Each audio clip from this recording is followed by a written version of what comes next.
सहनावतु सहनौ भुनक्तु सह वीर्यङ्करवावहै तेजस्विनावधीतमस्तु मा विद्विषावहै। ॐ शान्ति शान्ति शान्तिः। ॐ नारायणं पद्मभुवं वसिष्ठं शक्तिं च तत्पुत्रपराशरं च व्यासं शुकं गौडपदं महान्तं गोविन्दयोगीन्द्रमथस्य शिष्यम्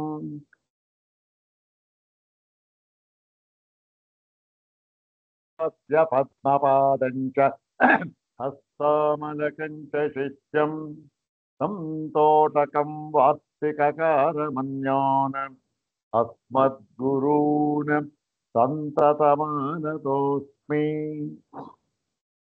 शङ्करं शङ्करं शङ्कराचार्यं केशवं बादरायणम् सूत्रभाष्यकृतौ वन्दे भगवन्तौ पुनः पुनः सूत्रभाष्य प्रणेतारौ वेदान्ताब्जप्रभाकरौ वन्दे परस्परात्मानौ बादरायण शङ्करौ श्रुतिस्मृतिपुराणानाम् आलयं करुणालयं नमामि भगवत्पादं शङ्करं लोकशङ्करम् नमामि भगवत्पादशङ्करं लोकशङ्करम् वन्दे तं सच्चिदानन्दं यतिवेदान्तसारज्ञं सद्गुरुं प्रणतोऽस्म्यहं सदाशिवसमारम्भां शङ्कराचार्यमध्यमाम् अस्मदाचार्यपर्यन्तां वन्दे गुरुपरम्पराम्।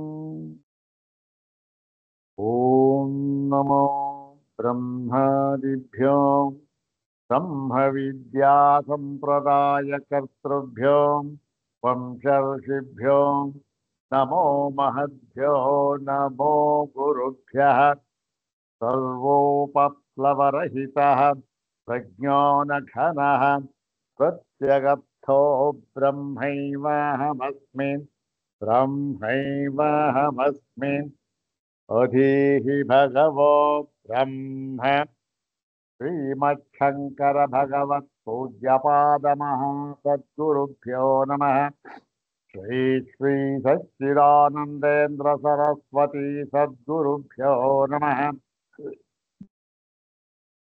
यो ब्रह्माणं विदधाति पूर्वं यो वै वेदांश्च प्रहिणोति तस्मै तन्मदेवमात्मबुद्धिप्रकाशम् मुमुक्षुर्वै शरणमहं प्रपद्ये। ॐ शान्ति शान्ति शान्तिः। अग्रे उपस्थितेभ्यः भवद्भ्यः सर्वेभ्यो जिज्ञासुभ्यः हार्दान् प्रणामान् समर्पयामि। ब्रह्मसूत्र शांकर भाष्ये तृतीयाध्याये द्वितीये पादे सूत्रद्वयात्मकेऽस्मिन् द्वितीये तदभावाधिकरणे तस्मिन् अधिकरणे तदभावाधिकरणे उपनिबद्धं प्रथमं सूत्रं द्विवारं पठित्वा सूत्रार्थं तद्भाष्यभागं च यथाचार्यानुग्रहं विचारयामः। इदं सूत्रं पादादितः सप्तमं सूत्रम्। सर्वाग्रे शङ्करभगवत्पूज्यपादानां प्रशस्तिश्लोकमेकं पठित्वा तेषां पादारविन्दयोः शिरसा प्रणिपत्य अनुग्रहं च प्राप्य प्रकृतं सप्तमं सूत्रं तद्भाष्यभागं च यथाचार्यानुग्रहं विचारयामः। अग्रे तावत् श्री श्री शंकर भगवत् पूज्यपादानां प्रशस्ति श्लोकमेकं द्विवारं पठामः। ओम यमनियमाद्यङ्गयुतो सुलभो यदीयपदभाजाम् यमभीतिभञ्जनकरं तमं तमहं प्रणमामि शङ्कराचार्यम्। ॐ यमनियमाद्यङ्गयुतो सुलभो यदीयपदभाजाम् यमभीतिभञ्जनकरं तमहं प्रणमामि शङ्कराचार्यम्। ಇದು ಒಂದು ಪ್ರಶಸ್ತಿ ಶ್ಲೋಕ. ಸಿಂಹ ಭಾರತೀಯ ಮಹಾಸ್ವಾಮಿಗಳಿಂದ ರಚಿತವಾಗಿರತಕ್ಕಂಥ ಒಂದು ಶ್ಲೋಕ. ಅರ್ಥ ಸುಲಭವಾಗಿದೆ. ಯದೀಯ ಪದಭಾಜಾಂ ಅಂದ್ರೆ ಯಾವ ಒಂದು ಪದ ಅಂದ್ರೆ ಒಂದು ಆ ಒಂದು ಆಶ್ರಯ, ಪದ ಕಾಲು ಆಶ್ರಯ, ಆ ಒಂದು ಪಾದಗಳ ಭಾಜಾಂ ಆ ಆಶ್ರಯವನ್ನ ಪಡೆದವನಿಗೆ ಏನಾಗುತ್ತೆ? ಯಮ ನಿಯಮ ಇತ್ಯಾದಿ ಅಂಗಸಹಿತವಾದ ಎಲ್ಲವೂ ಕೂಡ. ಯಾತಕ್ಕೆ ಹೇಳ್ತಾ ಇದ್ದಾರೆ ಅಂದ್ರೆ ಸೂತ್ರದಲ್ಲಿ ಒಂದು ಸೂತ್ರ ಇದೆ. ಶಮದಮಾದ್ಯುಪೇತ ಸ್ಯಾತ್ ತಥಾಪಿತು ತದ್ವಿಧೆ ತದಂಗತಯ ತೇಷಾಂ ಅವಶ್ಯಾನುಷ್ಠೇಯತ್ವಾತ್ ಅಂತ ಒಂದು ಸೂತ್ರ. ಅದು ಈ 4ನೇ ಅಧ್ಯಾಯದಲ್ಲಿ ಬರ್ತಕ್ಕಂಥದ್ದು. 4ನೇ ಅಧ್ಯಾಯ 3ನೇ ಅಧ್ಯಾಯದಲ್ಲಿ 4ನೇ ಪಾದದಲ್ಲಿ ಬರ್ತಕ್ಕಂಥ ಒಂದು ಸೂತ್ರ ಅದು. 3ನೇ ಅಧ್ಯಾಯ 4ನೇ ಪಾದದಲ್ಲಿ ಬರ್ತಕ್ಕಂಥ ಸೂತ್ರ ಅದು. ಅಲ್ಲಿ ಈ ಶಮ ದಮಾದಿಗಳನ್ನ ಜ್ಞಾನಕ್ಕೆ ಒಂದು ಅಂಗವಾಗಿ ಹೇಳಿದ್ದಾರೆ. ಯಾಕೆ ಅಂತಂದ್ರೆ ಆ ಮನಸ್ಥಿತಿ ಇದೆಯಲ್ಲ, ಅದು ಆ ಒಂದು ಮಟ್ಟಕ್ಕೆ, ಯಾವುದು ಆ ತತ್ವಮಸಿ ಎಂಬ ವೇದಾರ್ಥವನ್ನ ಸರಿಯಾಗಿ ಯಥಾರ್ಥವಾಗಿ ಅರ್ಥ ಮಾಡಿಕೊಂಡು ಅನುಭವಕ್ಕೆ ತಂದುಕೊಳ್ಳುವುದಕ್ಕೆ ಬೇಕಾಗಿರತಕ್ಕಂತಹ ಒಂದು ಭೂಮಿಕೆ ಅಂತ ಏನಿದೆ, ಅದು ಮನಸ್ಸು. ಆ ಮನಸ್ಸನ್ನ ಹದಗೊಳಿಸ್ಬೇಕಲ್ಲ, ಅದಕ್ಕೆ ಇವೆಲ್ಲವೂ ಕೂಡ ಅತ್ಯವಶ್ಯಕ. ಏನ್ರಿ, ಯಾವುದೊಂದು ಬೇಡ, ಬರೀ ಜ್ಞಾನವಾದ್ರೆ ಸಾಕು. ಜ್ಞಾನ ಹೇಗಾಗ್ಬಿಡುತ್ತೆ? ಯಾವುದೂ ಬೇಡ, ಜ್ಞಾನ ಮಾತ್ರ ಆಗ್ಬೇಕು ಅಂತ ಹೇಗೆ ಸಾಧ್ಯ? ಹಕ್ಕಿ ಇಲ್ಲ, ನೀರಿಲ್ಲ, ಬಲ ಇಲ್ಲ, ಬೆಂಕಿ ಇಲ್ಲ, ಏನೂ ಇಲ್ಲ, ಅನ್ನ ಮಾತ್ರ ಆಗ್ಬೇಕು. ಹೇಗೆ ಸಾಧ್ಯ? ಆಗೋದಿಲ್ಲ. ಹಾಗೆ ಇದು ಯಮ ನಿಯಮ ಇತ್ಯಾದಿ ಅಂಗಸಹಿತವಾದ ಎಲ್ಲವನ್ನೂ ಕೂಡ ಒಂದು ಆ ಅನುಷ್ಠಾನ ಮಾಡಿದವನಿಗೆ ಏನು ಸುಲಭ ಅಂದ್ರೆ ಅತ್ಯಂತ ಸುಲಭವಾಗಿರ್ತಕ್ಕಂಥದ್ದು ಈ ವಾಕ್ಯಾರ್ಥ. ಇಂಥ ವಾಕ್ಯಾರ್ಥ ಆಯಿತು. ಇದನ್ನ ಈ ವಾಕ್ಯಾರ್ಥವನ್ನು ಮಾಡಿಕೊಂಡ್ರೆ ನಮಗೆ ಆಗ್ತಕ್ಕಂಥ ಪ್ರಯೋಜನ ಏನು ಅಂತಕ್ಕಂದ್ರೆ ಅದನ್ನು ಹೇಳ್ತಾ ಇದ್ದಾರೆ. ಯಮಭೀತಿ ಭಂಜನಕರ ಅಂದ್ರೆ ಅದು ಹೇಗಾಗುತ್ತೆ ಅದು ಆ ಒಂದು ಜ್ಞಾನ? ಯದೀಯ ಪದಭಾಜ, ಯಾವ ಒಂದು ಪದಭಾಜ ಅಂದ್ರೆ ಆ ಒಂದು ಪದವನ್ನು ಆಶ್ರಯಿಸುವುದರಿಂದ ಆಗುತ್ತೋ ಅಂತಹ ಒಂದು ಯಮದವಾಗಿರ್ತೋ ಅದರ ಸುಲಭವಾಗಿ ಆ ಜ್ಞಾನವಾಗುತ್ತೆ. ಅದರ ಫಲ ಏನಾಗುತ್ತೆ? ಯಮಭೀತಿ ಭಂಜನಕರಂ. ಅದು ಯಮಭೀತಿ. ಯಮಭೀತಿನೇನು? ಸಾವಿನ ಭಯ. ಸಾವಿನ ಭಯ ಅಂದ್ರೇನು? ಸಾವಿನ ಭಯ ಹುಟ್ಟಿದವರು ತಾನೇ ಸಾವಿನ ಭಯ ಇರುತ್ತೆ. ಹುಟ್ಟದೇ ಇರೋನಿಗೆ ಸಾವಿನ ಭಯ ಇರೋದೇ ಇಲ್ಲ. ಹಾಗಾಗಿ ಹುಟ್ಟು ಸಾವು, ಹುಟ್ಟು ಸಾವು. ಯಮ ಅಂತಂದ್ರೆ ಇಲ್ಲಿ ಹುಟ್ಟು ಸಾವು. ಈ ಹುಟ್ಟು ಸಾವಿನ ಒಂದು ಭಯ ಇದೆಯಲ್ಲ, ಅದನ್ನ ಭಂಜನಕರಂ, ಅದನ್ನ ಪೂರ್ಣವಾಗಿ ಹೋಗಲಾಡಿಸಿ ಬಿಡತಕ್ಕಂತಹ ಅಪಾದವನ್ನು ಆಶ್ರಯಿಸುವುದರಿಂದ ಇವೆಲ್ಲ ಸಾಧ್ಯವಾಯಿತು. ಅಂತಹ ಶಂಕರಾಚಾರ್ಯರಿಗೆ ಶಂಕರಾಚಾರ್ಯರನ್ನ ಪ್ರಣಮಾಮಿ, ನಮಸ್ಕರಿಸುತ್ತೇನೆ ಅಂತಕ್ಕಂಥದ್ದು ಈ ಒಂದು ಶ್ಲೋಕದ ಅರ್ಥ, ಸ್ತೋತ್ರದ ಅರ್ಥ. ಮತ್ತೊಂದು ಸಾರಿ ಪಾರಾಯಣ ಮಾಡಿ ಈ ಒಂದು ಪ್ರಕೃತ ಭಾಗವನ್ನು ಮುಂದುವರಿಸೋಣ. ಓಂ ಯಮ ನಿಯಮಾದ್ಯಂಗಯುತೋ ಸುಲಭೋ ಯದೀಯ ಪದಭಾಗ ಯಮಭೀತಿ ಭಂಜನಕರಂ ತಮಹಂ ಪ್ರಣಮಾಮಿ ಶಂಕರಾಚಾರ್ಯಂ. ಅಥ ಶ್ರೀಮಚ್ಛಂಕರ ಭಗವತಃ ಕೃತೌ ಶಾರೀರಕಮೀಮಾಂಸಾ ಭಾಷ್ಯೇ ತೃತೀಯೇ ಸಾಧನಾಧ್ಯಾಯೇ ದ್ವಿತೀಯೇ ಪಾದೇ ದ್ವಿತೀಯಂ ತದಭಾವಾಧಿಕರಣಂ. ಓಂ ತದಭಾವೋ ನಾಡೀಷು ತಚ್ಛ್ರುತೇನಾತ್ಮನಿ ಚ. ಓಂ ಅತಃ ಪ್ರಬೋಧೋಸ್ಮಾತ್. ಇವೆರಡೂ ಕೂಡ ಆ ಒಂದು ತದಭಾವಾಧಿಕರಣದಲ್ಲಿ ಉಪನಿಬದ್ಧವಾಗಿರತಕ್ಕಂತಹ ಸೂತ್ರಗಳು. ಇದು ಪ್ರಸಂಗ ಏನು ಅಂತಕ್ಕಂಥದ್ದು ಈ ಹಿಂದಿನ ಅಧಿಕರಣದಲ್ಲಿ, ಯಾವುದು ಸಂಧ್ಯಾ ಅಧಿಕರಣದಲ್ಲಿ, ಸಂಧ್ಯೆ ಸೃಷ್ಟಿರಾಹಿ ಅಂತ ಪ್ರಾರಂಭವಾಗುತ್ತಲ್ಲ, ಅದರಲ್ಲಿ ಸಂಧ್ಯಾಧಿಕರಣದಲ್ಲಿ ಈ ಸ್ವಪ್ನಾವಸ್ಥೆ ಮತ್ತೆ ಸ್ವಪ್ನದಲ್ಲಿ ತೋರತಕ್ಕಂತಹ ಎಲ್ಲ ದೃಶ್ಯಗಳು, ಸ್ವಪ್ನದಲ್ಲಿ ಆಗತಕ್ಕಂತಹ ಸೃಷ್ಟಿ, ಇವೆಲ್ಲವನ್ನೂ ಕೂಡ ವಿಚಾರ ಮಾಡಿ ಒಂದು ನಿರ್ಣಯ ಮಾಡಿದ್ರು. ಏನು? ಈ ಎಲ್ಲವೂ ಕೂಡ ಇಲ್ಲಿ ಮಾಯಾ ಮಾತ್ರವಾಗಿದೆ ಅಂತ ನಿರ್ಣಯ ಮಾಡಿದ್ರು. ಅದಕ್ಕೆ ಪೂರ್ವ ಪಕ್ಷ ಸಮಾಧಾನ ಎಲ್ಲ ಕೊಟ್ಟಿದ್ರು. ಬೇಕಾದಷ್ಟು ಒಂದು 6 ಸೂತ್ರಗಳಲ್ಲಿ ಅದನ್ನೆಲ್ಲ ನಿರ್ಧಾರ ಮಾಡಿ ಹೇಳಿದ್ರು. ಈಗ ಅಲ್ಲಿ ಒಂದು ಪ್ರಶ್ನೆ ಹಾಕಿದ್ದ. ಏನು ನೋಡಿ, ಈ ಒಂದು ಜೀವ ಅಂತಕ್ಕಂಥವನು ಪರಮಾತ್ಮನ ಅಂಶವೇ ಆಗಿದ್ದರೆ ಅವನಿಗೆ ಈ ಸ್ವಪ್ನದಲ್ಲಿ ಸೃಷ್ಟಿ ಅವನಿಗೆ ಮಾಡೋದು ಆಗೋದಿಲ್ಲ, ಹಾಗೆ ಹೀಗೆ ಅಂತ ಹೇಳಿದ್ರಲ್ಲ, ಯಾಕೆ ಆ ಶಕ್ತಿ ಇಲ್ಲ ಅಂತ. ಹೇಗೆ ಸ್ವಾಮಿ? ಅವನ ಅಂಶ ಅಂತ ಆದ್ಮೇಲೆ ಇವನಿಗೂ ಆ ಶಕ್ತಿ ಇದ್ದೇ ಇರ್ಬೇಕಲ್ಲ. ಬೆಂಕಿ ಎಲ್ಲ ಅಂಶವೂ ಕೂಡ ಒಂದು ಸಣ್ಣ ಕಿಡಿಯಲ್ಲೂ ಕೂಡ ಇದ್ದೇ ಇರುತ್ತೆ ಅಂತ ಹೇಳಿದ್ದಕ್ಕೆ, ಇಲ್ಲಪ್ಪ ಸರಿ, ನೀನು ಹೇಳಿದ್ ಸರಿಯಾಗಿದೆ ಅದು. ಮತ್ತೆ ಎಲ್ಲರ ಅನುಭವದಲ್ಲೂ ಆ ಥರ ಇದೆ. ಆದರೆ ಆ ಒಂದು ಜ್ಞಾನ ಈಶ್ವರ ಶಕ್ತಿ ಮರೆಯಾಗಿರ್ತಕ್ಕಂಥದ್ದಕ್ಕೆ, ಮರೆಯಾಗಿರುವುದಕ್ಕೆ ಕಾರಣ ಏನು ಗೊತ್ತೇ? ಕಾರಣ ಅವಿದ್ಯೆಯಿಂದ ಆಗಿರತಕ್ಕಂತಹ ಉಪಾಧಿಗಳ ಮೂಲಕ ನಾವು ಎಲ್ಲ ವ್ಯವಹಾರವನ್ನು ಮಾಡುತ್ತಿರುವುದರಿಂದ ಅಂತಷ್ಟೆ. ಅಂದ್ರೇನು?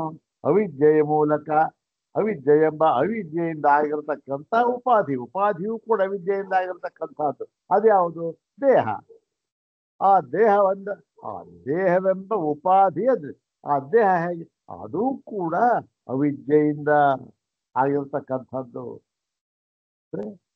ದೇಹ ಇದೆ, ನಾನು ಶರೀರಿ ಅಂತಕ್ಕಂಥ, ನಾನು ಶರೀರವನ್ನು ಉಳ್ಳವನು ಅಂತ ಅನ್ನೋದೇ ಅವಿದ್ಯೆನ ಸ್ವಾಮಿ? ಹೌದಪ್ಪ, ಖಂಡಿತವಾಗಲೂ ಅಷ್ಟೆ. ಮತ್ತೆ ಏನ್ ಅರ್ಥ ಆದದ್ದು ಅಂದ್ರೆ, ಶರೀರವನ್ನ ನಾನು ಎಂಬುದಾಗಿ ಅಭಿಮಾನದಿಂದ ನೋಡ್ತಕ್ಕಂಥದ್ದೇ ಶರೀರಿ ಅಂತಕ್ಕಂಥದ್ದಷ್ಟೆ. ಶರೀರಿ ಅಂದ್ರೇನು? ಶರೀರ ಉಳ್ಳವನು ಅಂದ್ರೇನು?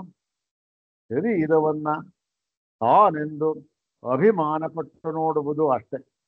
ಎಲ್ಲ ಆ ನಾನು ಎಂಬ ಅಭಿಮಾನದಿಂದ ಎಲ್ಲ ವ್ಯವಹಾರವನ್ನು ಮಾಡ್ತಾ ಇದ್ದೆ. ಅದರಿಂದ ಶರೀರಕ್ಕೆ ಏನಾಗುತ್ತೆ? ಎಲ್ಲ ಅದಕ್ಕೂ ಆಗುತ್ತೆ. ಹಾಗೆ ಅಂತೇಳಿ ಅದು ಅಷ್ಟೇ ಹೊರತು ನಿಜವಾಗಿಯೂ ಕೂಡ ಜೀವನಿಗೆ ಯಾವ ಐಶ್ವರ್ಯ ಜ್ಞಾನ ಅಂತಕ್ಕಂಥದ್ದು ಇಲ್ಲ ಎಂಬತಕ್ಕಂಥದ್ದು ಏನೂ ಇಲ್ಲ. ಅವನ ಅಂಶ ಅಂತ ಹೇಳಿದ್ದು ಕೂಡ ಅವರಿಗೆಲ್ಲ ಇದ್ದೇ ಇದೆ. ಆದ್ರೆ ಮರೆಯಾಗಿರೋದು ಈ ಕಾರಣದಿಂದ ಅಂತ ಹೇಳಿದ್ರು. ಇದು ಯಾವುದು ನೋಡಿ, ಇದು ಆಯ್ತಲ್ಲ, ಇದು ಸಿದ್ಧಾಂತ ತಾನೆ.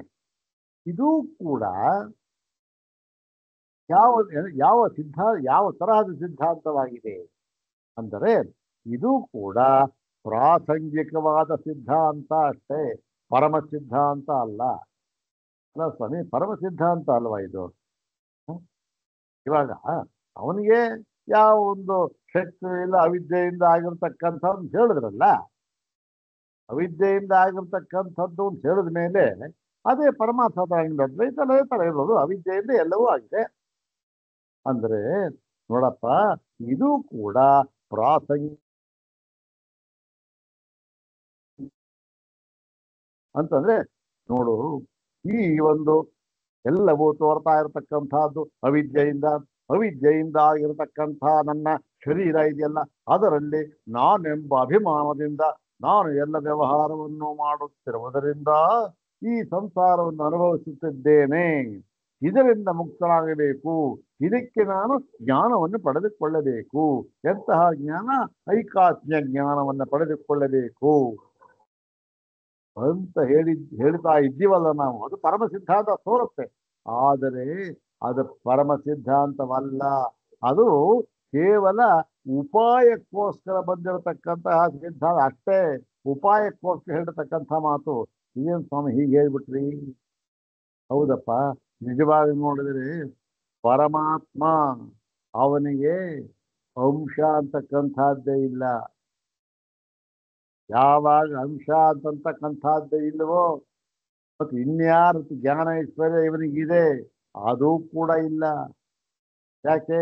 ಅದು ಕೂಡ ಏನೋ ಒಂದು ಆರೋಪ ಮಾಡಿ ಹೇಳತಕ್ಕಂಥದ್ದು ಉಪಾಯಕ್ಕೋಸ್ಕರ.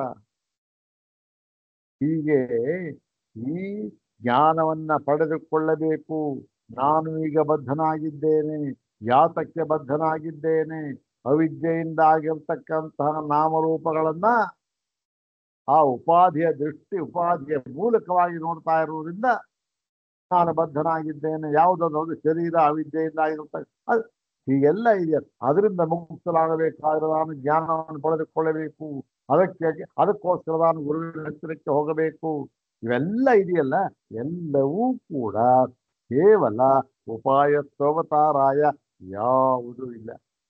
ಪರಮಾರ್ಥವಾಗಿ ಅಂಶ ಅಂತಲೂ ಇಲ್ಲ, ಉಪಾಧಿ ಅಂತಲೂ ಇಲ್ಲ, ತಿಳ್ಕೊಳ್ಬೇಕಾದವನು ಅಂತ ಇಲ್ಲ, ತಿಳುವಳಿಕೆ ಅಂತ ಅಂತಕ್ಕಂಥದ್ದು ಇಲ್ಲ, ಮತ್ತೆ ತಿಳಿಸಿಕೊಡಬೇಕಾದವನು ಅಂತ ಅವನು ಇಲ್ಲ. ಗುರು ಇಲ್ಲ, ಶಿಷ್ಯ ಇಲ್ಲ, ಶಾಸ್ತ್ರ ಇಲ್ಲ. ನಾನು ಈಗ ಬದ್ಧನಾಗಿದ್ದೇನೆ, ಮುಕ್ತನಾಗಬೇಕು ಅನ್ನುವುದೂ ಇಲ್ಲ. ನೀನು ಯಾವಾಗಲೂ ಮುಕ್ತ ಸ್ವರೂಪನೇ. ಆದರೆ ಆಗಿಲ್ವಲ್ಲ, ನಮ್ಮ ಅನುಭವದಿಂದವಲ್ಲ. ಈಗ ಅದಕ್ಕೋಸ್ಕರ ಇದನ್ನು ಹೇಳ್ತಾ, ಉಪಾಯಕ್ಕೋಸ್ಕರ ನಿಜವಾದ ಸಿದ್ಧಾಂತ ಅದು. ನ ನಿರೋಧೋ ನ ಚೋತ್ಪತ್ತಿ, ಅದೇ ನ ಬದ್ಧೋ ನ ಚ ಸಾಧಕ ನ ಮುಮುಕ್ಷು ನ ವೈ ಮುಕ್ತ ಇತ್ಯೇಷ ಪರಮಾರ್ಥತ. ಅದು ಕಟ್ಟ ಕಡೆಯ ಒಂದು ಸ್ಥಿತಿ ಶ್ಲೋಕ. ಗೌಡಪಾದರ ಒಂದು ಕಾರಿಕೆ. ಬೌದ್ಧರು ಕೂಡ ಅದೇ ಕಾರಿಕೆಯನ್ನ ಇಟ್ಕೊಂಡು ಅವರು ತಮ್ಮ ಸಿದ್ಧಾಂತವನ್ನು ಹೇಳ್ತಾರೆ. ಅದನ್ನೆಲ್ಲ ನಾವು ಮಾಂಡೋಕ್ಯ ರಹಸ್ಯ ವಿವೃತಿಯಲ್ಲಿ ಸ್ವಾಮಿಪಾದರವರು ಅದ್ಭುತವಾಗಿ ವಿವರಣೆ ಕೊಟ್ಟಿದ್ದಾರೆ. ಅದಕ್ಕೆಲ್ಲ ಇರ್ಲಿ, ಅದು ಎಲ್ಲ ವಿಷಯಾಂತರ ಆಗ್ಬಿಡುತ್ತೆ. ಇಲ್ಲಿ ಈಗ ಸ್ವಪ್ನವನ್ನು ಪರೀಕ್ಷೆ ಮಾಡಿದ್ದಾಯ್ತು. ಏನು? ಸ್ವಪ್ನವೆಲ್ಲವೂ ಕೂಡ ಮಾಯಾಮಯವೇ ಅಂತ. ಸರಿ, ಈಗ ಏನ್ ಮಾಡ್ತಾ ಇದ್ದಾರೆ? ಪ್ರಕೃತಿಯಲ್ಲಿ ಸ್ವಪ್ನ ಆಯಿತು, ಇನ್ನೊಂದು ಅವಸ್ಥೆ ಇದೆಯಲ್ಲ, ಯಾವುದದು? ಸುಷುಪ್ತಿ ಅವಸ್ಥೆ. ಆ ಸುಷುಪ್ತಿ ಅವಸ್ಥೆಯನ್ನ ಪರೀಕ್ಷೆ ಮಾಡ್ತಾ ಇದ್ದಾರೆ. ಆ ಪರೀಕ್ಷೆ ಮಾಡ್ತಕ್ಕಂಥ ಒಂದು ಭಾಗವನ್ನು ನಾವು ಈಗ ನೋಡ್ತಾ ಇದ್ದೇವೆ. ಅದರಲ್ಲಿ ಈ ಮೊಟ್ಟ ಮೊದಲನೆಯ ಸೂತ್ರ ಸುಷುಪ್ತಿ. ಸುಷುಪ್ತಿ ಅಂತಕ್ಕಂಥದ್ದು ಎಲ್ಲಿ ಅದು ಈ ಸೂತ್ರದಲ್ಲೇ ಅದು ಅಡಕವಾಗಿ ಹೇಳಿಬಿಟ್ಟಿದ್ದಾರೆ. ಓಂ ತದಭಾವೋ ನಾಡೀಷು ತಚ್ಛುತೇರಾತ್ಮನಿ ಚ. ಓಂ ತದಭಾವೋ ನಾಡೀಷು ತಚ್ಛುತೇರಾತ್ಮನಿ ಚ ಅಂತಕ್ಕಂಥದ್ದು. ತದಭಾವ. ತದಭಾವ ಅಂದ್ರೇನು? ತದಭಾವ ಇತ್ಯುಕ್ತೆ ಸ್ವಪ್ನಸ್ಯ ಅಭಾವ ಇತ್ಯರ್ಥ. ಸ್ವಪ್ನಸ್ಯ ಅಭಾವ ಯಾವುದು? ಸ್ವಪ್ನದ ಅಭಾವ ಅಂದ್ರೆ ಸುಷುಪ್ತಿ. ಹೀಗೆ ಸುಷುಪ್ತಿ ಅಂತಕ್ಕಂಥ ಒಂದು ಅವಸ್ಥೆಯಲ್ಲಿ ವಿಚಾರ ಮಾಡ್ತಾ ಇದ್ದಾರೆ. ಏನು ವಿಚಾರ ಮಾಡ್ತಾ ಇದ್ದಾರೆ? ಅಲ್ಲಿ ಈ ಸುಷುಪ್ತಿ ಅಂತಕ್ಕಂಥದ್ದು ಯಾರಿಗೆ ಆಗ್ತಾ ಇದೆ, ಎಲ್ಲಿ ಆಗ್ತಾ ಇದೆ, ಯಾವ ರೀತಿ ಆಗ್ತಾ ಇದೆ, ಇದನ್ನೆಲ್ಲವನ್ನೂ ಕೂಡ ಪರಿಶೀಲನೆ ಮಾಡ್ತಾ ಇದ್ದಾರೆ. ಯಾಕೆ ಪರಿಶೀಲನೆ ಮಾಡಬೇಕು? ಶ್ರುತಿಯಲ್ಲಿ ಏನ್ ಹೇಳಿದೆ ಅದನ್ನು ಒಪ್ಕೊಂಡ್ಬಿಡೋಣ ಅಷ್ಟೇ. ನಮಗೆ ಶ್ರುತಿ ತಾರೆ ಪ್ರಮಾಣ. ಆದ್ದರಿಂದ ಶ್ರುತಿಯಲ್ಲಿ ಏನ್ ಹೇಳಿದೆ? ಈ ಒಂದು ಸುಷುಪ್ತಿಯ ಬಗ್ಗೆ ಅದನ್ನು ನಾವು ಒಪ್ಕೊಂಡ್ಬಿಡೋಣ ಅಂದ್ರೆ ಹಾಗೆ ಆಗ್ತಾ ಇಲ್ಲ. ಯಾಕೆ? ಸುಷುಪ್ತಿಯಲ್ಲಿ ವಿಕಲ್ಪದಿಂದ ಹೇಳಿಬಿಟ್ಟಿದ್ದಾರೆ. ಯಾವುದನ್ನ? ಈ ಸುಷುಪ್ತಿಗೆ ಸಂಬಂಧಪಟ್ಟ ವಿಷಯವನ್ನ ಅವನು ಎಲ್ಲಿರ್ತಾನೆ, ಯಾರು ಆಗುತ್ತೆ, ಹೇಗಾಗುತ್ತೆ, ಎಲ್ಲವನ್ನೂ ಕೂಡ ಸ್ವಲ್ಪ ವಿಕಲ್ಪದಿಂದ ಹೇಳಿಬಿಟ್ಟಿದ್ದಾರೆ. ಅದರಿಂದ ಬಂತು ತೊಂದರೆ. ಹೀಗೆ ಇದಮಿತ್ತಂ ಅಂತ ಒಂದೇ ವಾಕ್ಯದ ಹೇಳಿಬಿಟ್ಟಿದ್ದರೆ ನಾವು ಶ್ರುತಿಯನ್ನ ಆಶ್ರಯಿಸಬಹುದಾಗಿತ್ತು. ಆದ್ರೆ ಹಾಗಾಗಿಲ್ಲ. ಏನಾಗಿದೆ? ವಿಕಲ್ಪದಿಂದ ಹೇಳಿಬಿಟ್ಟಿದ್ದಾರೆ. ಏನು ವಿಕಲ್ಪ ಅಂದ್ರೆ ನೋಡಿ, ಜೀವನು ಯಾವಾಗ ಯಾವ ಕರಣಗಳ ವ್ಯಾಪಾರವೂ ಇಲ್ಲದೆ ಇರತಕ್ಕಂತಹ, ಯಾವ ಸ್ವಪ್ನ ಅಂತಕ್ಕಂಥದ್ದು ಇಲ್ಲ, ಅದನ್ನೆಲ್ಲ ಈ ಕರಣಗಳ ವ್ಯಾಪಾರ ಅಂತಂದ್ರೆ ಈ ಇಂದ್ರಿಯಗಳು ಕರಣಗಳು, ಅದರ ವ್ಯಾಪಾರ ಇಲ್ಲದೆ ಇರತಕ್ಕಂತಹ ಸ್ಥಿತಿ, ಎಲ್ಲವೂ ಕೂಡ ಉಪಶಾಂತವಾಗಿರ್ತಕ್ಕಂತಹ ಸ್ಥಿತಿ ಯಾವುದು? ಸುಷುಪ್ತಿ. ಆಗ ಇವನು ಎಲ್ಲಿ ಇರ್ತಾನೆ ಅಂತಂದ್ರೆ ಅದನ್ನ ವಿಚಾರ ಮಾಡ್ತಾರೆ. ಅದರಲ್ಲಿ ಸ್ವಲ್ಪ ವಿಪ್ರತಿಪತ್ತಿಯನ್ನು ಹೇಳ್ಬಿಟ್ಟಿದ್ದಾರಲ್ಲ ಶ್ರುತಿಯಲ್ಲಿ. ಅಂದ್ರೆ ಒಂದು ಕಡೆ ಹೇಳ್ತಾರೆ ನಾಡಿಗಳಲ್ಲಿ ಸೇರಿಕೊಂಡಿರುತ್ತಾನೆ, ಸರಿ ಆಯ್ತು, ಒಪ್ಪೋಣ. ಅದನ್ನೇ ಹೇಳ್ಬಿಟ್ಟಿದ್ದಾರ ಅಂದ್ರೆ ಇಲ್ಲ, ಅವುಗಳಲ್ಲಿ ಸೇರಿಕೊಂಡು ಏನ್ ಮಾಡ್ತಾ ಇದ್ದಾನೆ? ಅಲ್ಲೇನೆ ಅವನ್ನೇ ಅನುಸರಿಸಿ ಏನ್ ಮಾಡ್ತಾ ಇದ್ದಾನೆ? ಪುರಿ ತತ್ತಿನಲ್ಲಿ ನಿದ್ರಿಸುತ್ತಿರುತ್ತಾನೆ ಅಂತ ಹೇಳ್ಬಿಟ್ಟಿದ್ದಾನೆ. ಅಯ್ಯಯ್ಯೋ, ನಾಡಿಗಳಿಗೆ ಇರ್ತಾನೆ, ಅಲ್ಲೇ ಪುರಿ ತತ್ವ ಎಲ್ಲಿ ಬಂತು ಸ್ವಾಮಿ? ಪುರಿ ತತ್ವ ಸರಿ ಆಯ್ತು. ಆಮೇಲೆ ಅದನ್ನ ಇಲ್ಲ, ಇನ್ನೊಂದು ವಿಕಲ್ಪ, ಅಲ್ಲೂ ಕೂಡ ನಾಡಿಗಳನ್ನೇ ಕ್ರಮವಾಗಿ ಹೇಳಿ ಆ ನಾಡಿ ಕ್ರಮದಿಂದ ಏನು ಆ ಪಿತ್ತರಸ ಎಲ್ಲಿ ತಡೆಯಾಗುತ್ತೋ ಎಲ್ಲಿ ಸೀದಾ ಹೋಗುತ್ತೋ ಹೇಳಿದ್ದಾರ ಇದರಲ್ಲಿ ಪ್ರಶ್ನಾ ಪರಿಷತ್ತಿನಲ್ಲಿ. ಹಾಗೆ ಆ ಸ್ಥಿತಿಯಲ್ಲಿದ್ದಾಗ ಆ ರಸಗಳು ಸರಿಯಾಗಿ ಒಂದು ಕಾರ್ಯವನ್ನು ಮಾಡ್ತಾ ಇರೋವಾಗ ಏನಾಗುತ್ತೆ? ಸ್ವಪ್ನ ಕಾಣ್ತಾ ಇಲ್ಲ ನಾಡಿಗಳು. ಆಗ ಏನಾಗ್ತಾನೆ? ಇವನು ಅವುಗಳಲ್ಲಿಯೇ ಇದ್ಕೊಂಡು, ಆ ನಾಡಿಗಳಲ್ಲಿ ಇಟ್ಕೊಂಡು ಏನಾಗಿರ್ತಾನೆ? ಅಲ್ಲಿ ಪುರಿ ತತ್ವ ಅಂತ ಹೇಳಿದ್ರು, ಇನ್ನೊಂದು ಕಡೆ ಹೇಳಿದ್ರು ಈ ಪ್ರಾಣನಲ್ಲಿಯೇ ಒಂದಾಗಿ ಬಿಟ್ಟಿರುತ್ತಾನೆ. ಓ ಸರಿ, ಸ್ವಾಮಿ ಅಲ್ಲಿ ಪುರಿ ತತ್ವ ಆಯ್ತು, ಈಗೇನು ಇದ್ದಕ್ಕೆ ಪ್ರಾಣ ತಂದ್ಬಿಟ್ರಲ್ಲ ಸ್ಥಿತಿನಲ್ಲಿ. ಸರಿ, ಮತ್ತೆ ಅದೇ ಅಷ್ಟೇನಾ? ಇಲ್ಲ ಇಲ್ಲ, ಇನ್ನೊಂದನ್ನು ಹೇಳಿದ್ದಾರೆ. ಅಯ್ಯೋ, ಇನ್ನೂ ಹೇಳಿದ್ದಾರೆ ಸ್ವಾಮಿ. ಏನಂತಪ್ಪ? ಮತ್ತೊಂದು ಕಡೆ ಏನು? ಈ ಹಾರ್ದಾಗ ಪುರಿ ತತ್ವವನ್ನು ಹಾರ್ದಾಗ ಅದರ ಒಂದು ಹೊರಭಾಗ ಅಷ್ಟೆ ನಿದ್ರಿಸ್ತಾ ಇರ್ತಾನೆ ಇವನು ಅಂತ ಹೇಳ್ತಾರೆ. ಇನ್ನೊಂದು ಕಡೆ ಹೇಳ್ತಾರೆ ಯಾವ ಅಧಿಕರಣ ಇಲ್ಲಿ ಹೇಳೇ ಇಲ್ಲ, ಆಯತನ ಅಧಿಕರಣ ಅಂತ ಹೇಳೇ ಇಲ್ಲ ಎಲ್ಲ. ಆವಾಗ ಏನಾಗಿರ್ತಾನೆ? ಅವನು ಯಾವ ಆಯತನವನ್ನು ಹೇಳದೆ ಅವನು ಸತ್ಕಿರಣನೆ ಬಂದಾಗಿರುತ್ತಾನೆ, ಸತ್ಸ್ವರೂಪನಾಗಿಯೇ ಇರುತ್ತಾನೆ ಅಂತ ಹೇಳಿ ಅವನು ತನ್ನಲ್ಲೇ ಲಯವಾಗಿರುತ್ತಾನೆ ಅಂತ ಹೇಳಿದೆ. ಇನ್ನೊಂದು ಕಡೆ ಹೇಳ್ತಾರೆ ಈ ಪ್ರಾಜ್ಞನಾದ ಆತ್ಮನಿಂದ, ಯಾರು ಅಲ್ಲಿಗೆ ಅಧ್ಯಕ್ಷ ಸುಷುಪ್ತಾವಸ್ಥೆಗೆ, ಆ ಪ್ರಾಜ್ಞನಾದ ಆತ್ಮನಿಂದ ಆಲಿಂಗಿತನಾಗಿ ಸಂಪರಿಷ್ವಕ್ತ ಅದು ಆಲಿಂಗಿತನಾಗಿ ಏನಾಗ್ತಾನೆ? ಏನೂ ಇಲ್ಲ. ನ ಬಾಕ್ಯಂ ನ ಆಂತರಂ, ಹೊರಗಿನದಾಗಲಿ ಒಳಗಿನದಲ್ಲಾಗಲಿ ಏನು ಅರಿಯದೇ ಇರ್ತಾನೆ ಅಂತ ಹೇಳಿ. ಇಲ್ಲಿ ಹೇಗೆ ಇದೆ? ಇಷ್ಟೆಲ್ಲ ಹೇಳ್ಬಿಟ್ರೆ ನಾವು ತಿಳ್ಕೊಳ್ಳೋದು ಹೇಗೆ ಅಂದ್ರೆ ಆ ಒಂದು ಸಂಶಯ ಬಂದ್ಬಿಡ್ರಿ. ಏನ್ ಸಂಶಯ ಅಂದ್ರೆ ನೋಡಿ, ಇವಾಗ ಈ ನಾಡಿಗಳು ಪುರಿ ತತ್ವ ಪ್ರಾಣ ಇವೆಲ್ಲ ಹೇಳ್ಬಿಟ್ಟಿದಾರಲ್ಲ, ಇವುಗಳೆಲ್ಲ ಇವೆಲ್ಲ ಏನು ಸ್ವಪ್ನ, ಈ ಸುಷುಪ್ತಿಯ ಸ್ಥಾನಗಳಿವು. ಹೌದಾ? ಅಲ್ಲಿರ್ತಾನೆ ಇಲ್ಲಿರ್ತಾನೆ ಅಂತ ಹೇಳಿದ್ರಲ್ಲ. ಸ್ಥಾನ ಅಂದ್ರೆ ಏನು? ಅಧಿಕರಣವನ್ನು ಹೇಳಿರ್ತಕ್ಕಂಥದ್ದು. ಅಧಿಕರಣ ಹೇಳಿರ್ತಕ್ಕಂಥದ್ದೇನು? ಸಪ್ತಮಿ ವಿಭಕ್ತಿಯಿಂದ ನಿರ್ದೇಶ ಮಾಡಿ ಹೇಳಿದ್ದಾರೆ. ಪುರಿ ತತ್ವಿನಲ್ಲಿ, ಪ್ರಾಣನಲ್ಲಿ, ನಾಡಿಗಳಲ್ಲಿ ಅರ್ಧಾಕಾಶದಲ್ಲಿ ಸಪ್ತಮಿ ಭಕ್ತಿ ಇದು ಈ ಅಧಿಕರಣದಿಂದ ಹೇಳಿದ್ದಾರೆ ಆಶ್ಚರ್ಯ. ಈ ಇದೆಯಲ್ಲ ಇಲ್ಲಿ ಹೇಳಿದಲ್ಲ ಇವೆಲ್ಲ ನಾಡಿ ತತ್ವ, ನಾಡಿಗಳು, ಪುರಿ ತತ್ವ, ಪ್ರಾಣ ಇವೆಲ್ಲ ಇವೆಲ್ಲ ಏನು ಇಷ್ಟೆಲ್ಲ ನಿದ್ರಿಸ್ತಾನೆ ಅಂತ ಹೇಳ್ಬಿಟ್ಟಿದ್ದಾರೆ. ಇವೆಲ್ಲವೂ ಕೂಡ ಒಂದು ಇದೆ ನಾಡಿಗಳು ಇಲ್ಲ, ಒಂದಕ್ಕೊಂದು ಪರಸ್ಪರ ಬಯಸದೆ, ಒಂದನ್ನು ಯಾವ ಅಪೇಕ್ಷೆಯನ್ನು ಬಯಸದೆ ಸ್ವತಂತ್ರವಾಗಿ ಇರತಕ್ಕಂತಹ ಸ್ಥಾನಗಳು, ಅಥವಾ ಪರಸ್ಪರ ಅಪೇಕ್ಷೆಯನ್ನು ಬಯಸಿಕೊಂಡಿರತಕ್ಕಂತಹ ಒಂದೇ ಸುಷುಪ್ತಿ ಸ್ಥಾನವು. ಏನು ಈ ಸುಷುಪ್ತಿ ಸ್ಥಾನ ಇಷ್ಟೆಲ್ಲ ಹೇಳಿದ್ರಲ್ಲ, ಇವು ಈ ಸ್ಥಾನಗಳಿಗೆ ನಾಡಿಗಳು ಎಲ್ಲ ಹೇಳಿದ್ರು.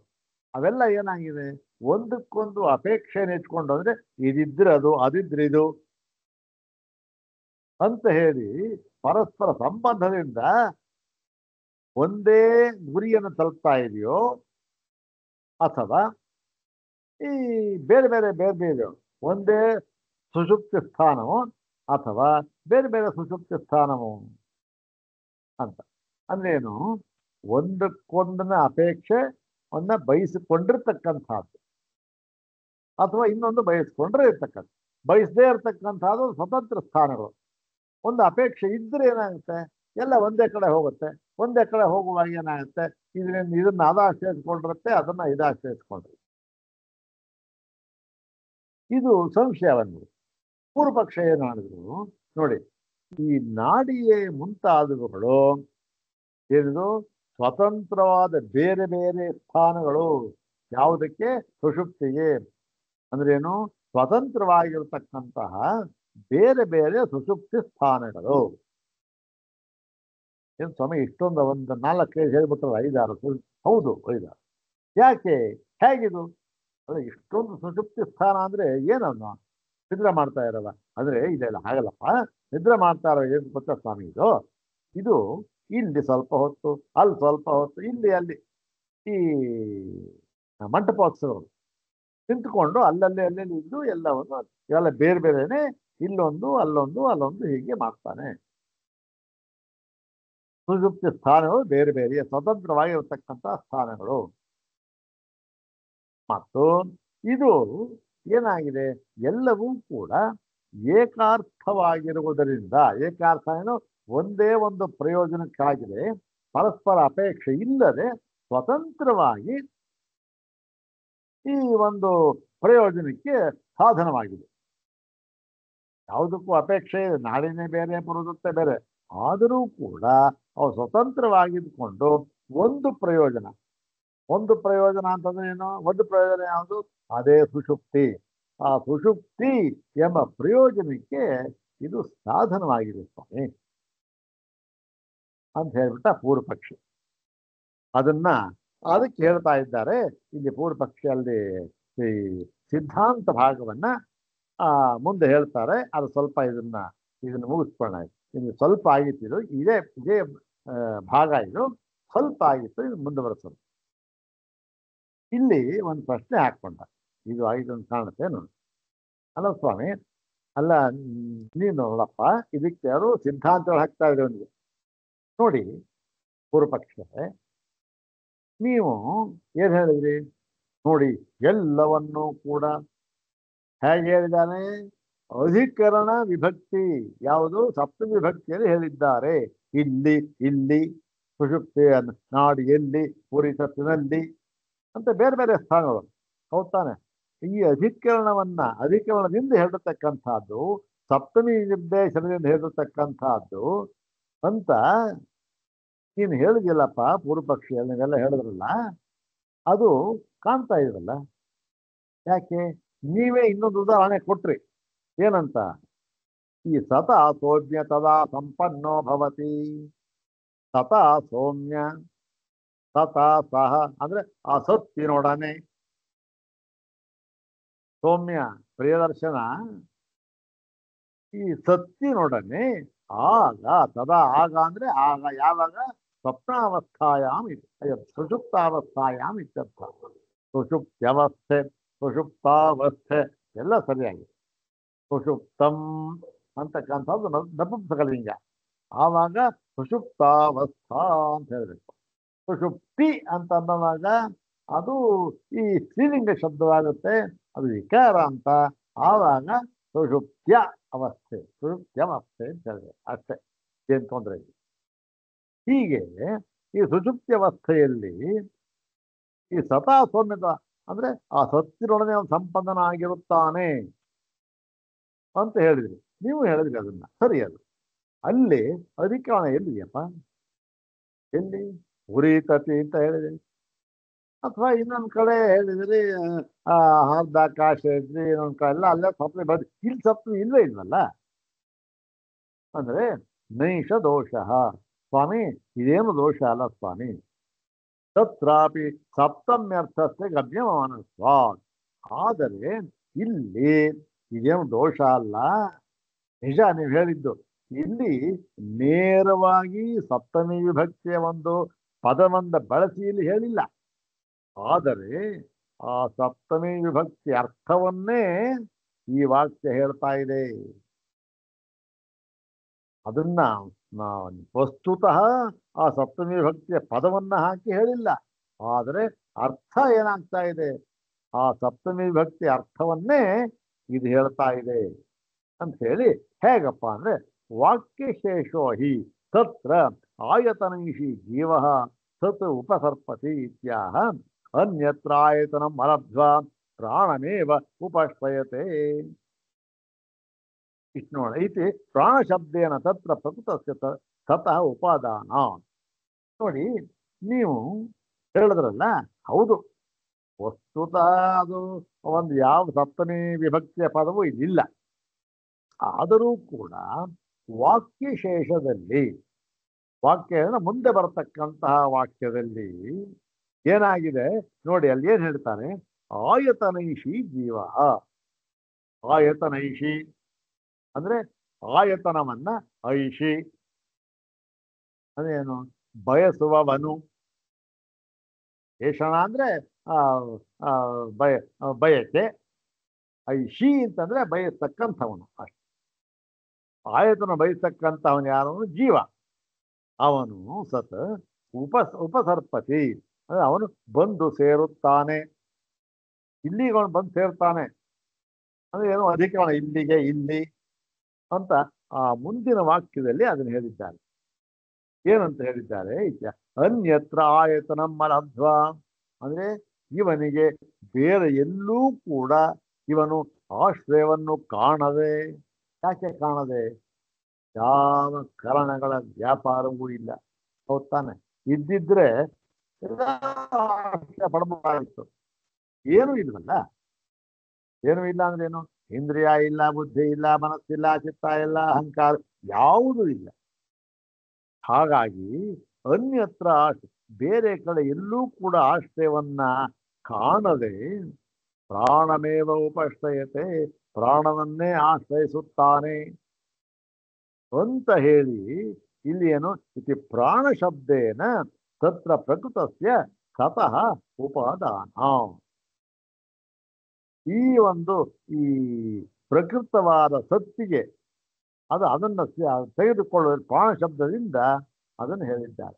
ಅಂದ್ರೆ ಪ್ರಾಣನನ್ನು ಆಶ್ರಯಿಸಿದ್ದೇನು?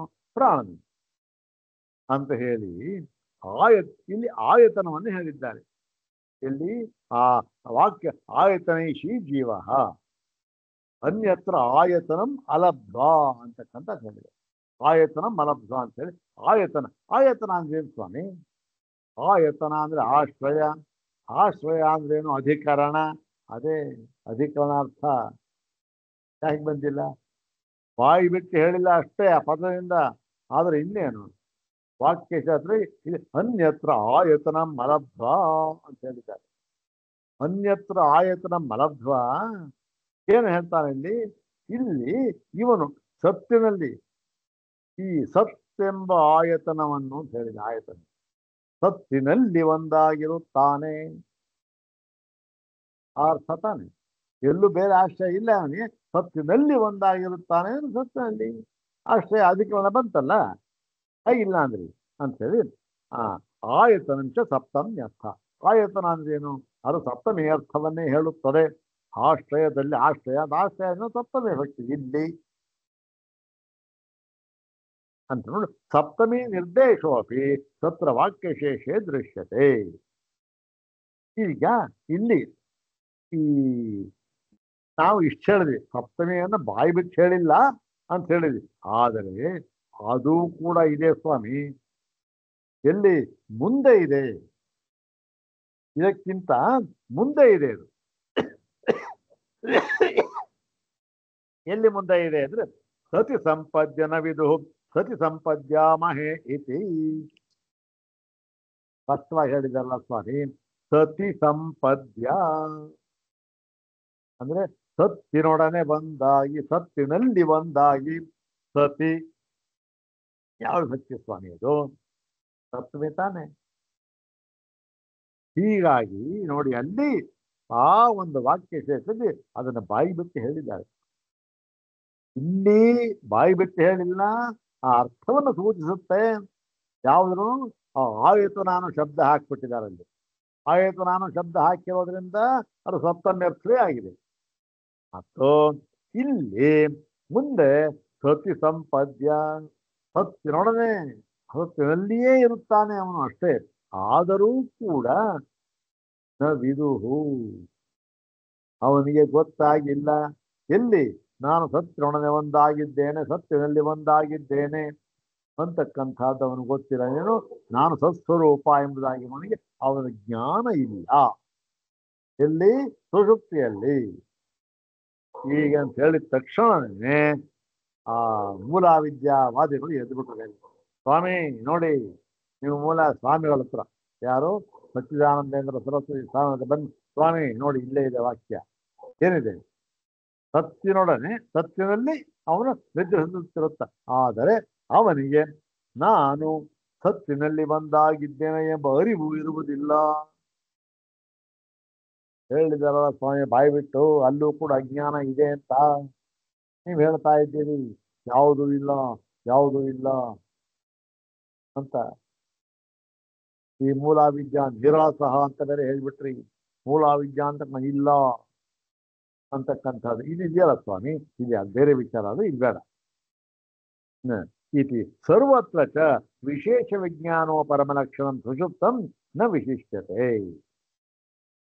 ಎಲ್ಲ ಕಡೆ ಇಷ್ಟೆಲ್ಲ ಹೇಳಿದ್ರು ಕೂಡ ಏನು ಒಂದು ಸಮಾನವಾದಂತಹ ಒಂದು ಲಕ್ಷಣ ಇದೆ. ಏನು? ವಿಶೇಷ ವಿಜ್ಞಾನೋ ಪರಮ ಲಕ್ಷಣಂ. ಯಾವ ಒಂದು ತಿಳುವಳಿಕೆಯು ಅರಿವು ಅಂತಕ್ಕಂಥದ್ದು ಇಲ್ಲದೆ ಇರತಕ್ಕಂತಹ ಸ್ಥಿತಿ ಎಂಬುದಾಗಿ ಆ ಎಲ್ಲ ಕಡೆಯೂ ಕೂಡ ಹೇಳಿದ ವಿಶಿಷ್ಯತೆ. ಅದು ಇಂಥ ಕಡೆ ಇಂಥದ್ದು ಇಂಥದ್ದು ಅಂತ ಯಾವ ವಿಶೇಷವೂ ಇಲ್ಲ. ಅಂತಹ ಒಂದು ಸ್ಥಿತಿ ಯಾವುದು? ಸುಷುಪ್ತಿ ಸ್ಥಿತಿ, ಸುಷುಪ್ತಾವಸ್ಥೆ ಅಂತಕ್ಕಂಥದ್ದು ಸಮಾನವಾಗಿ ಹೇಳಿದ್ದಾರೆ. ಅದು ಎಲ್ಲರೂ ಒಪ್ಕೊಂಡಿರ್ತಕ್ಕಂಥದ್ದೇನು? ಇಲ್ಲಿ ಯಾವ ವ್ಯಾಪಾರವೂ ಇರುವುದಿಲ್ಲ.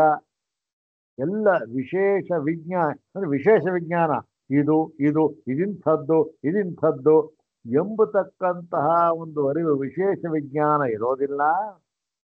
ಅಂದ್ರೆ ವಿಶೇಷ ವಿಜ್ಞಾನ ಇರೋದಿಲ್ಲ ಅಂದ್ರೆ ಇನ್ನೆಂಥ ವಿಜ್ಞಾನ ಇರುತ್ತೆ ಅಂದ್ರೆ ಸಾಮಾನ್ಯ ವಿಜ್ಞಾನ ಇರುತ್ತೆ. ಅದೇ ಜ್ಞಪ್ತಿ, ಜ್ಞಪ್ತಿ ಸ್ವರೂಪ ಅಂದ್ರೇನು? ಇವನು ಜ್ಞಪ್ತಿ ಸ್ವರೂಪವನ್ನೇ ಹೊಂದಿರುತ್ತಾನೆ, ಪಡೆದಿರುತ್ತಾನೆ. ಯಾವ ಜ್ಞಾನವನ್ನು ಇಲ್ಲ ಅಂದ್ರೇನು? ವಿಶೇಷ ಜ್ಞಾನ ಇರೋದಿಲ್ಲ ಅಂತಷ್ಟೆ.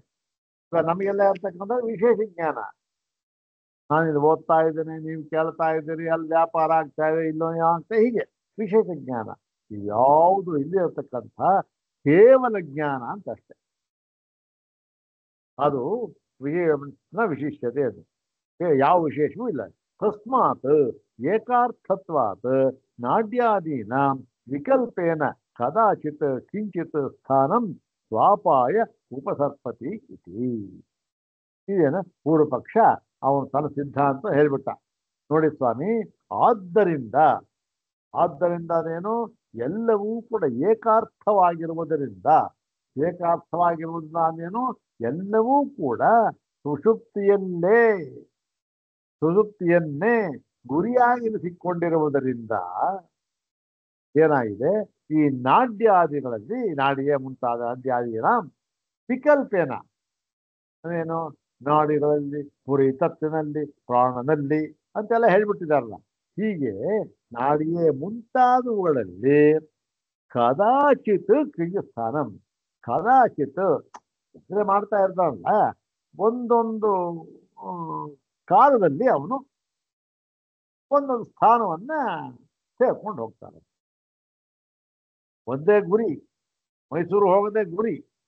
ಆದ್ರೆ ಏನ್ ಮಾಡ್ತಾನೆ, ಇದರಿಂದ ಹೋಗ್ತಾನೆ ರಾಮನಗರಕ್ಕೆ ಹೋಗ್ತಾನೆ, ಒಂದು ಸ್ವಲ್ಪ ಒಂದು ಕಾಫಿ ಕುಡಿತಾನೆ, ಅದೇ ಮದ್ದೂರು ಹೋಗ್ತಾನೆ, ಅಲ್ಲಿ ಇನ್ನೇನು ತಿಂತಾನೆ, ಅಲ್ಲಿ ಇನ್ನೊಂದು ಕಡೆ ಹೋಗ್ತಾನೆ ಮಂಡ್ಯಕ್ಕೆ ಅದೇ ಹಾಗೆ ಗುರಿಯಲ್ಲಿ ಸುರುತ್ತೇನೆ. ಇಲ್ಲಿ ಒಂದೊಂದೊಂದು ಕಡೆ ಇದ್ದು ಅಲ್ಲಿ ಹೋಗ್ತಾ ಅಷ್ಟೇ ಹೊರತು ಇಲ್ಲಿ ಇನ್ನೇನು ಬೇರೆ ಏನು ಇಲ್ಲ ಇಲ್ಲಿ ಅಂಥೇಳಿ ಈ ಎಲ್ಲ ಹಾಗಾಗಿ ಏನು ಸಿದ್ಧಾಂತವಾಯಿತು, ಎಲ್ಲವೂ ಕೂಡ ಈ ಒಂದು ಸುಷುಪ್ತಿ ಸ್ಥಾನ ಅಂತಕ್ಕಂಥದ್ದು ಈ ಮಾರ್ಗ ಇದೆಯಲ್ಲ ಅವೆಲ್ಲವೂ ಕೂಡ ಸ್ವತಂತ್ರವಾಗಿರ್ತಕ್ಕಂಥದ್ದು, ಮತ್ತೆ ಒಂದನ್ನೊಂದು ಬಯಸದೆ ಸ್ವತಂತ್ರವಾಗಿರ್ತಕ್ಕಂಥದ್ದು. ಹೇಗೆ ಇಲ್ಲೆಲ್ಲ ಕುಡ್ದ, ರಾಮನಗರಲ್ಲಿ ಕಾಫಿ ಕುಡ್ದ, ಮಂಡ್ಯದಲ್ಲಿ ಇನ್ನೇನೋ ತಿಂದ, ಒಂದಕ್ಕೂ ಸಂಬಂಧ ಏನೂ ಇಲ್ಲ. ಇದೇ ಬೇರೆ ಸ್ಥಾನ, ಅದೇ ಬೇರೆ ಸ್ಥಾನ, ಆದರೂ ಕೂಡ ಗುರಿ ಯಾವುದು ಒಂದೇ.